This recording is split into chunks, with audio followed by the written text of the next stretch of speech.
उपस्थित जनाब अब्दुल बारी सिद्दीकी साहब, आदरणीय श्री मंगनीलाल मंडल जी, आदरणीय श्री रामचंद्र पूर्वे जी, श्री रणविजय साहू जी, श्री अनिल साधु जी, भूतपूर्व सैनिक प्रकोष्ठ के प्रदेश अध्यक्ष विजय यादव जी, हवलदार दिनेश कुमार जी, श्री संतोष तिवारी जी, विनय कुशवाहा जी, कैप्टन राजनंदन यादव जी, गुड्डू फौजी जी, कैप्टन अजय कुमार जी, रजनीश शर्मा जी,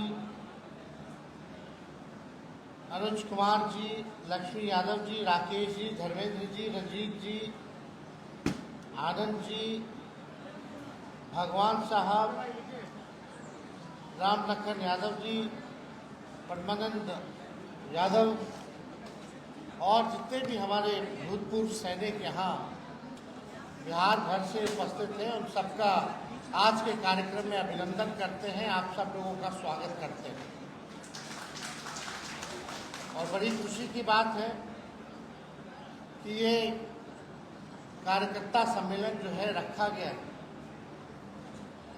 और आप सब लोगों को यहाँ आमंत्रित किया गया है और आप सब लोगों ने अपनी बात को जो है रखा। कई एक मांगों को आप लोगों ने पार्टी के समक्ष या सरकार के समक्ष रखा है। जितने हमारे भूतपूर्व सैनिक रहे, सभी लोगों ने देश की रक्षा में अपना भारी योगदान दिया है। इसके लिए जितना भी उनको धन्यवाद दिया जाए, आभार प्रकट किया जाए, वो कम होगा।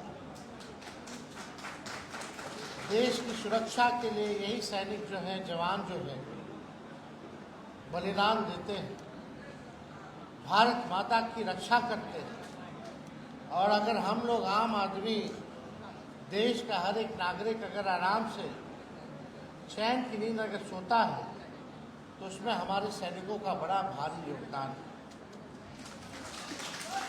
और ये प्रकोष्ठ जो है पार्टी के द्वारा बनाया गया है कि जब रिटायरमेंट के बाद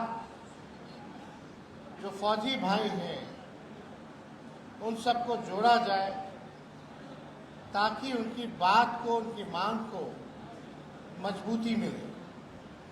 और इसी दिशा में पार्टी का जो प्रकोष्ठ है, सभी पूर्व जितने सैनिक रहे उन सबको जो है जोड़ने का काम कर रहा है। और हमको लगता है कि और तेजी जो है इसमें लाने की ज़रूरत है। सब लोगों को इकट्ठा किया जाए। आज जो स्थिति है, पूर्व में जितने सैनिक हैं, कोई सूद पूछने वाला नहीं है।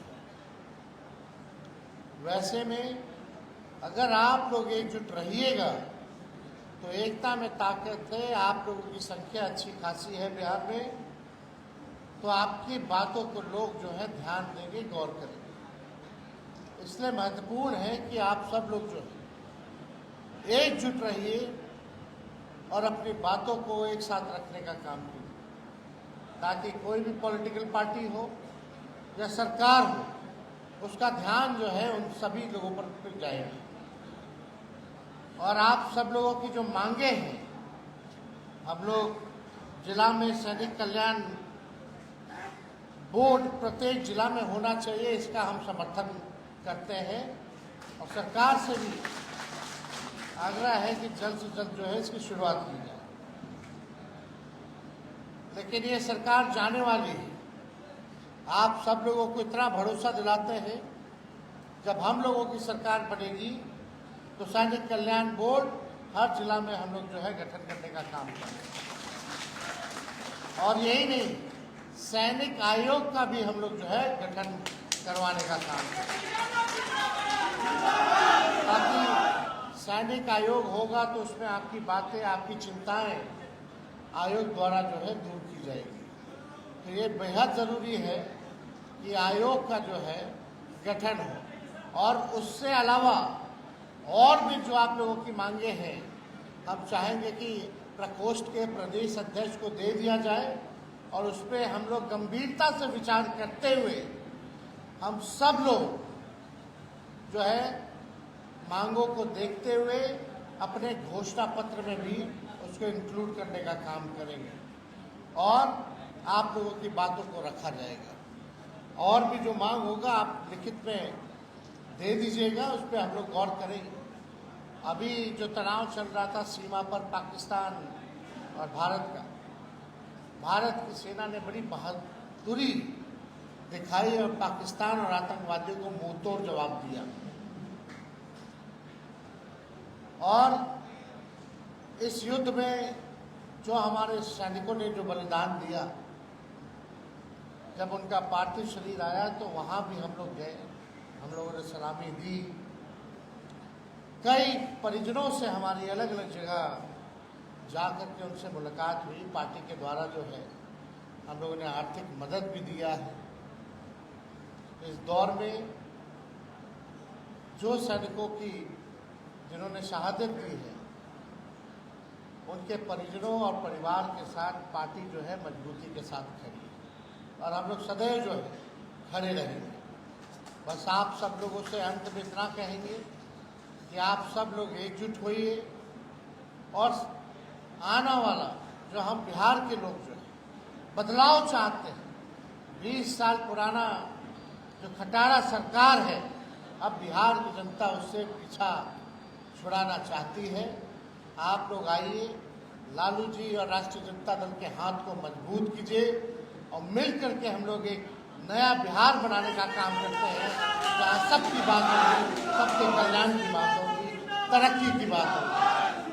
तो पुनः सभी लोगों को धन्यवाद देते हुए प्रकोष्ठ के हमारे साथी प्रदेश अध्यक्ष विजय यादव जी को धन्यवाद देते हुए आप सब लोगों का अभिनंदन करते हुए अपनी बात को यहीं विराम देते हैं।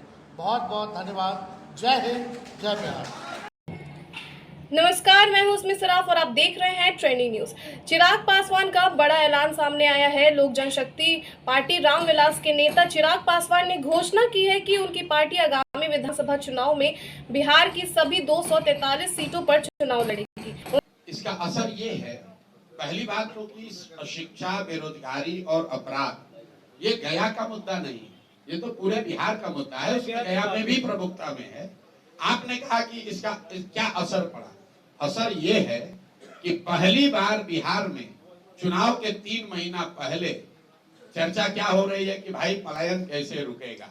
प्रशांत किशोर यशवंत जो कह रहे हैं कि पलायन रोक दिया जाएगा, क्या ये संभव है कि नहीं। इस पर तेजस्वी यादव भी बोल रहे हैं, लालू जी भी बोल रहे हैं, सम्राट चौधरी भी बोल रहे हैं, जदयू वाले भी बोल रहे हैं। तो पहली बार यहाँ बात हो रही है बेरोजगारी की। अंतर ये है कि पहले जब बात होती थी पलायन की कि भाई बहुत सारे लड़के बाहर जाते हैं, तो लालू जी, नीतीश जी जैसे लोग क्या कहते थे, आप लोग भी क्या कहते थे कि भाई बिहार का बच्चा बाहर नहीं जाएगा तो दिल्ली बॉम्बे की व्यवस्था ठप हो जाएगी। उसी को बिहारियों ने अपना सम्मान बना लिया था कि हम ही लोग दिल्ली बॉम्बे का व्यवस्था